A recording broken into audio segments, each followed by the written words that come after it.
passar para o professor Geraldo Balduino Horn. O professor Geraldo Balduino é professor doutor, pós-doutor em Educação pela Universidade Federal de Santa Maria, com ênfase na educação filosófica, doutor em filosofia da educação, coordenador do UNICEF, professor e pesquisador da Universidade Federal do Paraná. Professor, o senhor tem 10 minutos, por gentileza. Muito obrigado por ter aceito o convite. Uma honra tê-lo aqui conosco.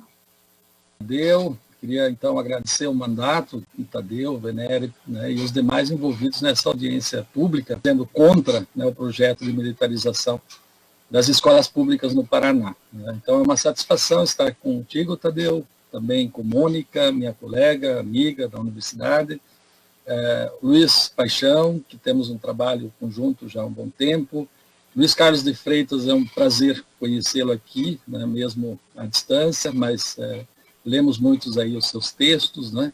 O Arilson, Hermes, Lemos e Flávio. Então, muito bom estar com vocês, né? Primeiro, eu queria destacar, eu acho, o perfeito diagnóstico, né, que Freitas nos apresenta, né? O diagnóstico das consequências, em última instância, né, desse projeto, né, de escolas militarizadas no mundo afora, que mostra que, de fato, há um fracasso, né, total, né, desse projeto e já abandonado, né, pelos países mais de centro, países mais desenvolvidos industrialmente, conforme mostrou muito bem aí o professor de Freitas, né. E quero também, nessa introdução, dizer que é um sentimento de indignação, né, contra essa política pragmática no estado do Paraná, né. Então, eu estou falando do Paraná, estou falando da Universidade Federal do Paraná, mas alguém que também está envolvido com as políticas educacionais no estado. E, por isso, não poderia deixar de dar um recado aqui, dizendo que é um absurdo, né, um absurdo esse projeto de militarização das escolas públicas no Paraná, o senhor governador Ratinho Júnior e o senhor secretário da Educação, Renato Feder. É vergonhoso isso. Vocês, na verdade, se tornaram especialistas na arte de mentir, né, ludibriar, de certa forma, propagar notícias falsas à população paranaense, né? E isso nós podemos constatar as constantes falas do senhor do secretário de Educação, quando vai a público dizer que a EAD no Paraná atinge mais de 90% dos estudantes, uma tremenda mentira, porque os professores têm demonstrado, não é, falando em evidências, né, em provas empíricas, que não chega a 40%. E agora esse projeto ideológico, né, de vigilância às escolas, não é? É um braço armado do Estado dentro da escola. Isso é absolutamente inadmissível, né? Nós não podemos aceitar. Há muitos de nós professores, gestores de escolas, né, de fato não há como aceitarmos uma proposta dessa natureza, né? Então, claro, não temos nada contra os militares, o seu papel que cumprem na sociedade, mas na escola não. Na escola não é lugar de polícia, né? Mas sim de estudantes, professores, né, servidores técnicos, né, pais, evidentemente. Se há tanto policial, né, sem fazer nada, porque não se ocupa, então, da segurança das ruas, que é justamente a sua função fundamental. Haja vista o fato de que, pela experiência, em torno de 25 agentes militares passam a assumir, não é, o trabalho no interior das escolas, ao menos a experiência de Brasília e de outros lugares onde já se implantou esse projeto nefasto, né? Então, eu penso que essa audiência pública, né, ao menos para mim, é um ato de resistência, né, e de defesa, novamente, da escola pública paranaense em sentido absoluto, em sentido forte. Então, nós temos que dizer não mesmo à militarização das escolas públicas no Paraná e no Brasil, né, em termos totais, né? Não há meio termo, não é? Escola, de fato, não é quartel, né? E essa distinção a gente vai ter que ter. Escola não é lugar da polícia, né? Então, para seguir um pouco na esteira do Einstein, né, um pouco do lugar da onde eu falo, ele diz ironicamente, evidentemente, que detesto de saída que quem é capaz de marchar em formação, eu diria em fila, né, com prazer ao som de uma banda, nasceu com um cérebro por engano. bastava ali a medula espinhal. Ele, evidentemente, ironiza esta prática disciplinar militarista, né, que se coloca, não é, de um ideal de formação. Né? Então, bem interessante, né, embora uma proposição um tanto irônica, ela diz muito do ponto de vista daquilo que é esse projeto. Eu quero aproveitar, então, os minutos que eu tenho para apontar alguns dos elementos que eu acho que são importantes, né, fazermos nesse debate público. Né? Primeiro, que é o projeto Escola Cívico-Militar, e esse diagnóstico, eu acho que o Carlos de Freitas já apresentou muito bem, mas eu queria dizer que, de início, lendo o projeto, percebo que se trata de uma concepção absolutamente equivocada de escola. Né? Na medida em que, o primeiro ponto importante, ele separa o processo didático pedagógico do administrativo, da gestão. E nós sabemos que o que determina o processo de gestão, vamos dizer assim, o campo administrativo, é o projeto político-pedagógico da escola, né? Não o contrário. Né? Então, me parece que aí há um equívoco fundamental do ponto de vista da concepção. Então, isso vai contra todas as teorias produzidas, né? Teorias educacionais, pedagógicas, enfim, produzidas na história brasileira até hoje, aliás, na história do mundo. Né?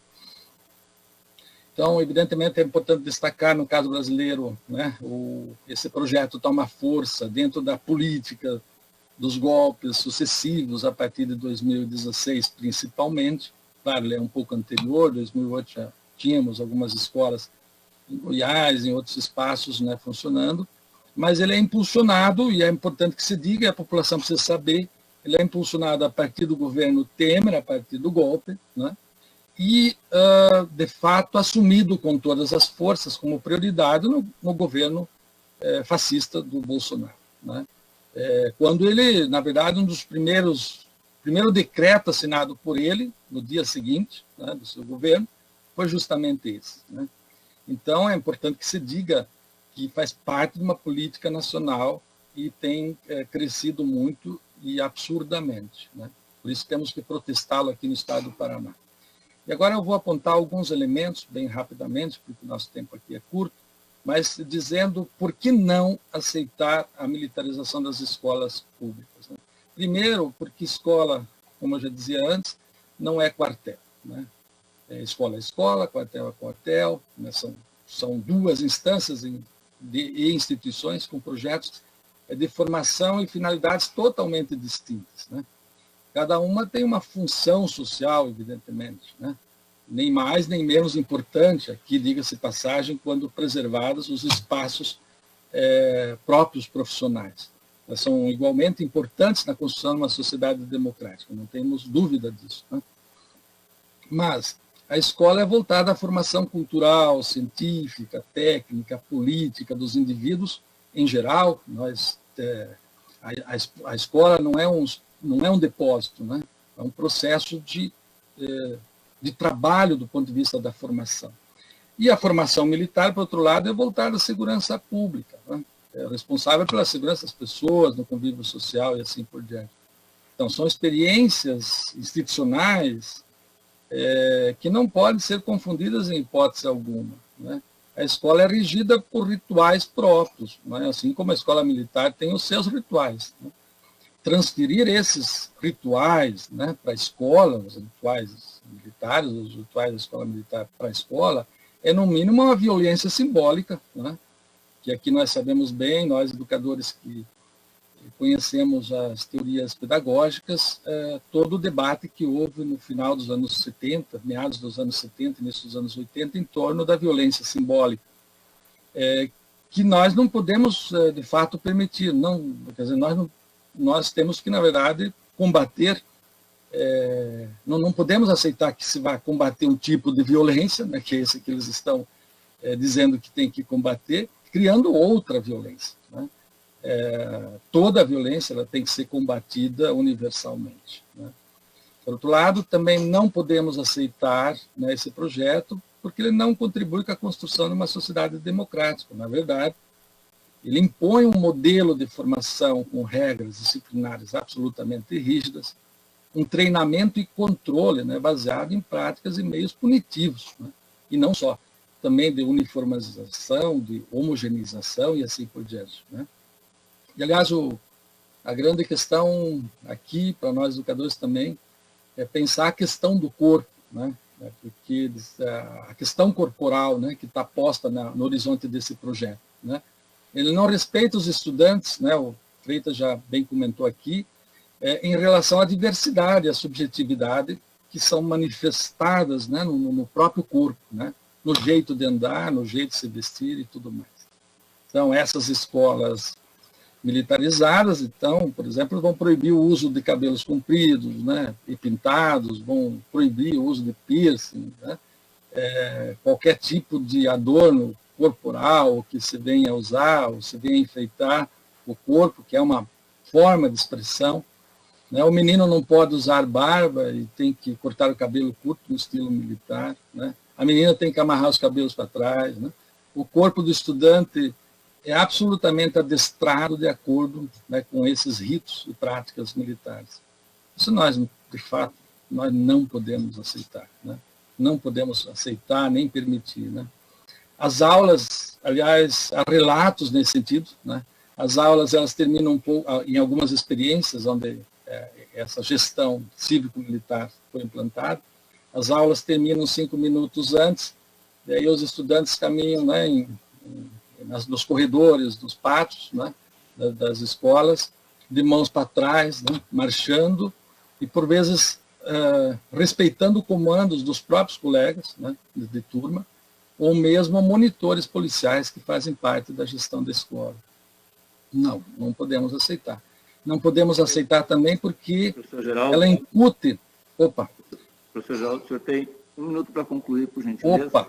Então, tá bom. Então, teria mais alguns pontos que eu gostaria de apresentar aqui, mas eu vou, então, para final. Eu queria só destacar o seguinte, um elemento bem importante é que ela é não só excludente, ela é meritocrática também, né? Porque o custo aluno normal da escola pública, hoje, né, é de R$6.000 ano. A escola militarizada, comprovadamente, tem um custo de R$19.000 ano. Né? Então, por aí você vê que há, de fato, uma demonstração de segregação. Né? Quer dizer, então, que esse investimento, se esse investimento for feito a todas as escolas, teremos, sem a presença de militares, uma educação seguramente muito melhor. Né? Então, a gente sabe que o problema é de outra aí natureza. Então, para ir meio que concluindo, né, em suma, nós não podemos aceitar esse projeto, porque ele separa, de fato, o pedagógico, né, da gestão da escola, submetendo o processo didático pedagógico ao administrativo. Né? E isso fica muito claro no projeto, até que o Tadeu mencionou agora há pouco, no projeto apresentado na Assembleia, pois ele separa, divide e controla, quer dizer, há uma estratégia de separação, divisão, controle. Então, é preciso dizer que o processo de gestão, né, como um todo, ele é construído por todos os atores, sujeitos, enfim, da comunidade escolar. E, portanto, há uma integração entre o administrativo com o processo pedagógico, sendo o processo pedagógico definidor do processo administrativo.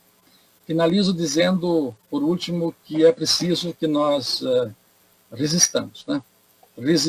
Nós temos que resistir, né? Então eu diria, resista e diga não à educação, né, por meio da vigilância, né, da submissão, do adestramento disciplinar, resista e diga não, absolutamente, às práticas educativas autoritárias, né, que vêm com todas as forças com esse projeto, resista e diga não a essa homogeneização da cultura, né? Eu acho que isso é muito forte aqui no projeto, dos costumes, do jeito de ser e de viver. Por favor. Então, diria, por fim, ainda, dizendo que, para Paulo Freire, né, a ideia de que importante na escola não é só estudar, é também criar laços de amizade e convivência. Eu acho que esse projeto, de fato, não contribui, não traz. Né? Então, quero aqui agradecer a participação.